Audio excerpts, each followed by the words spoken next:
Hi guys, and I'm back with another video. And today I'm going to discuss with you guys about the game design document. So in my previous videos, I had told you guys that I would explain it to you guys how a game design document is created and how I'm going to do it. Again, the game design document is a very significant document. You need to have a very clear idea of the game that you're making in your head. So for that reason, the game design document is very important for you and for your team to get a good understanding. But the problem is, especially for the indie game developer like me, who is working on a smaller scale, is the game design documents sometimes they are too large and too bloated with extra information that no one needs. So I searched all over the internet to find a document that suits my needs and only highlights the point that I want in my document. And so finally, I came up with this outline, and now I have created my own game design document based on that outline.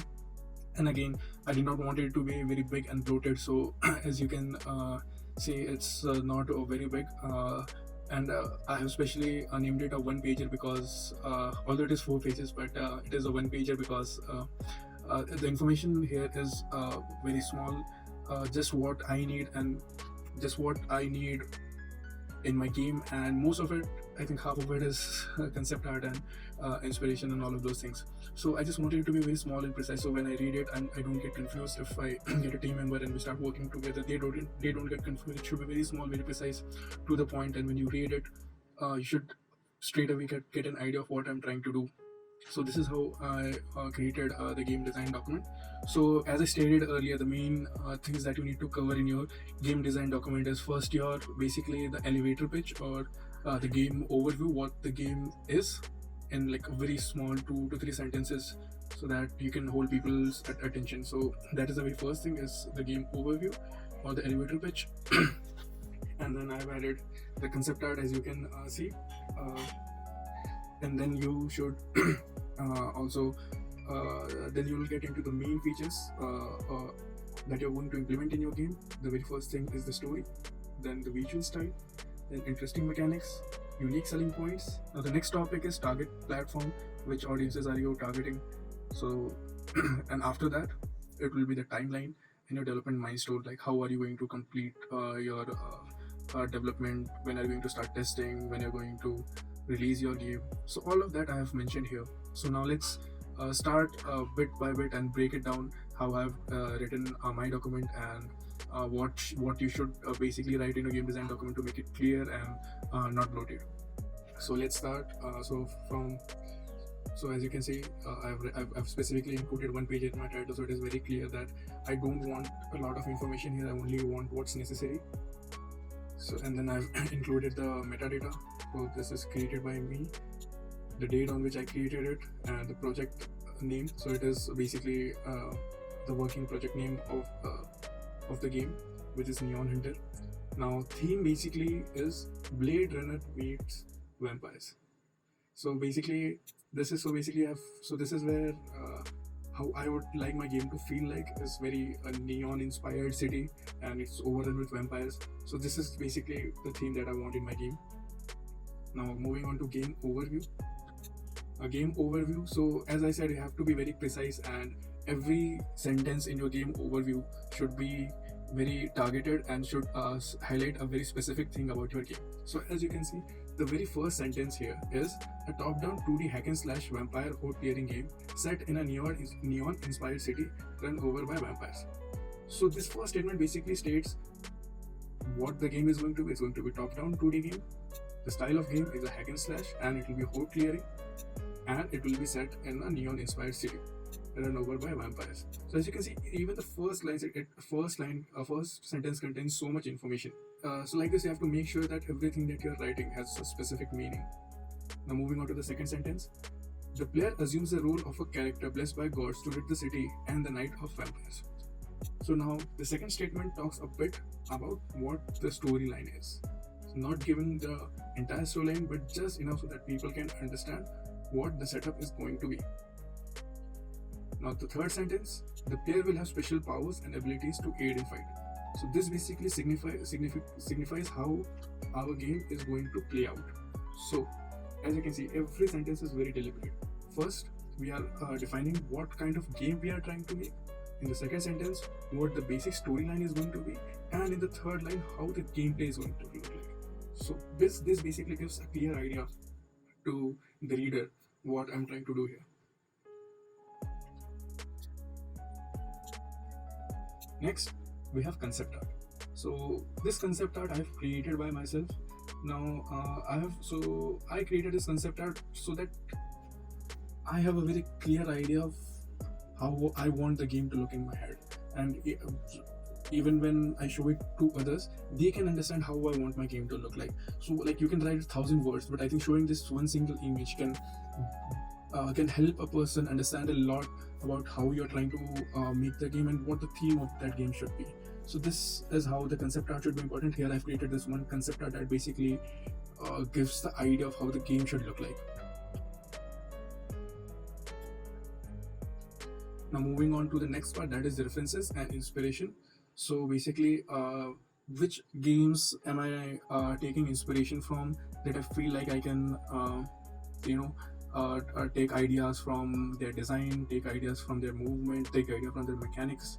So the first game, so I was searching for a few games to understand how my game should look and feel, and if there is something that I can draw from these games. So the two games that I found that were very close to what I was doing. The very first one is SAS Zombies Assault 4. Now this is a top-down 2D shooter, but I think it has been made very well. I played it, it's fun to play, and almost feels like a 3D game, but it is a 2D game. So this is the first game that I took inspiration from. The second one is Neon Chrome. Again, this is a top-down shooter game that and again this is also set in a very neon-esque environment, so both things are quite aligned to what I'm trying to do. So this is again a game that I thought I could take a lot of inspiration from. So and even and I've added it to my game, so even when someone else comes and works with me, I can show these games to them as well, so that this is the vibe and this is the theme that I'm going for. Now moving on to main features. So the very first thing is the story. So the story follows the main character, who is a ninja-inspired fighter who is blessed by the god of death and the goddess of moon to rid the night of all the vampires and send them back to the depths of hell where they belong, as they are essentially cheating death and destroying the balance. Both gods have their own set of blessings. So basically, the story here again, as you can read, is very fantasy and high octane and fantasy kind of a story, where I don't want to find a lot of meaning. I just want it to be very interesting. And so basically, you can take two personas. Either you can be like the avatar of goddess of moon, or the avatar of goddess or god of death, and you'll have your abilities according to that. So this is just basically essentially adding the this is a story mechanic for me to add the special abilities into the game. And again, I think the concept here that vampires are basically cheating death, so that and they need to be sent back to hell, is I think is a great story base to start with. So this is how the story is set up. The visual style. Okay. The game will follow a 2D top-down visual style. The colors will be inspired from the neon genre. In general, the assets should be made up of simple 2D shapes, and the perception of them should only be created by shadows, highlights, and fog. So again, I want the game to be a top-down game, and it should only use very simple shapes, so that I don't overcomplicate it and try things that I really can't do. So again, as I have written, I'll only try to create a perception of depth through shadows, highlights, and those things. And I will even show you, I have created a few assets, and I have started working on a prototype of the game. So maybe at the end of the video, I'll show you the work that I have done till now.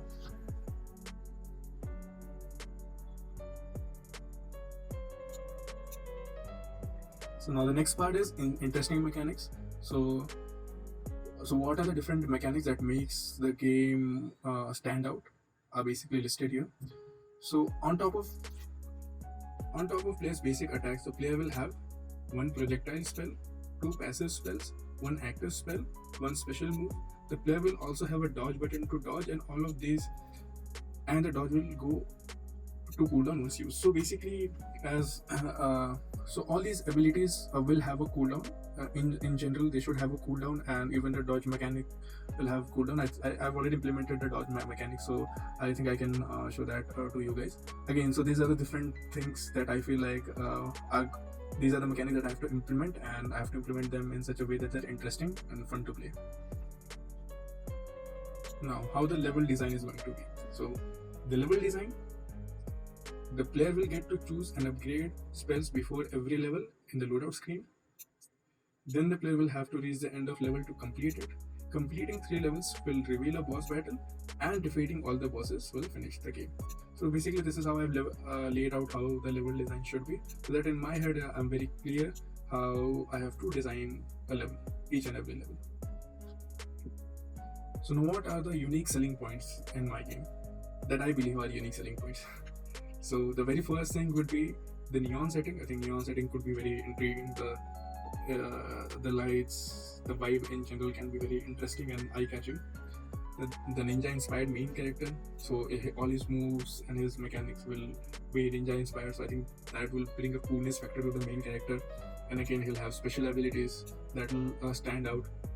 And the action will be fast pace and free flowing, which will make it very fun to play and very flashy. Now moving on to target platforms. So my first target I think will be mobile, Android and iOS. My next target is PC, Windows, which is through Steam. Now moving on to timeline. So the very first thing that I've added is when is the release date going to be, which is 15 August 2024, and today is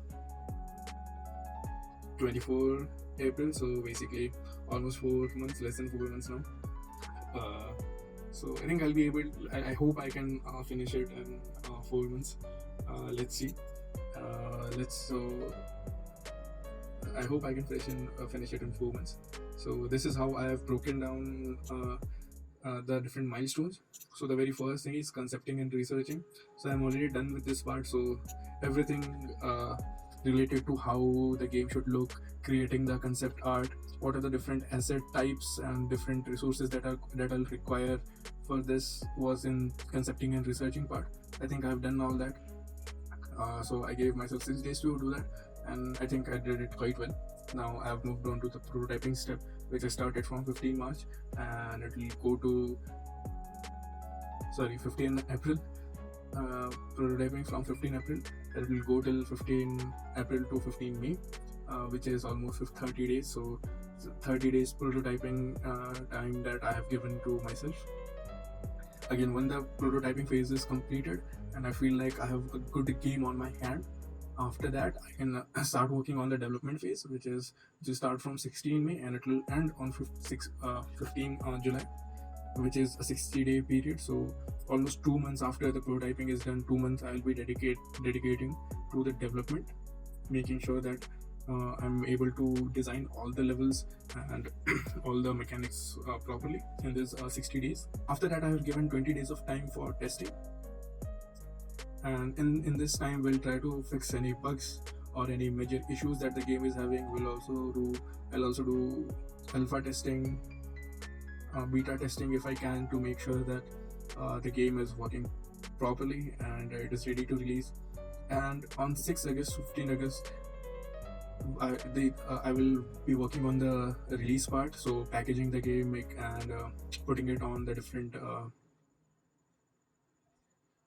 stores will be done in the release phase. But again, so my main objective is to at least complete development on the given time until 15 July. If I'm able to complete the development, I think I'm still good. I think I can delay testing or release if I believe something is missing or something is not looking right, which is perfectly fine. But I feel like the development mark I really need to hit, so I'll try to do that. So this is basically the timeline.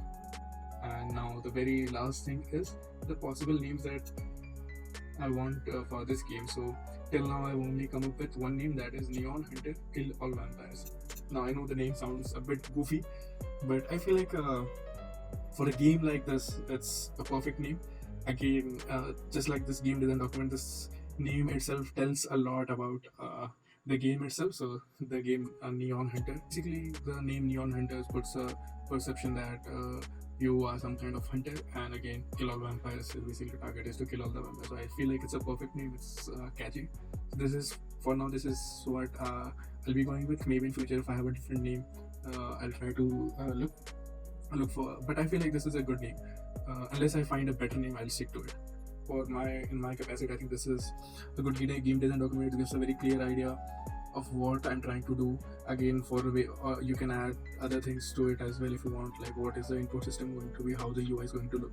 But for me, I did not think that's necessary as of now, so I did not add it. Again, it's also an iterative process. If you can start creating a game design document, and if you feel like there's something that you need to add later on, you can definitely go on and keep adding to it, because you are the one who is going to refer to it. So you have to make sure that your game design document is constantly updated, and you are the person who is always getting benefited from it. So when you read it, you have a very clear idea from it. When your team reads it, you have a very clear idea from it. So that's all for this video. I hope you guys liked it. I hope this video was helpful for you guys.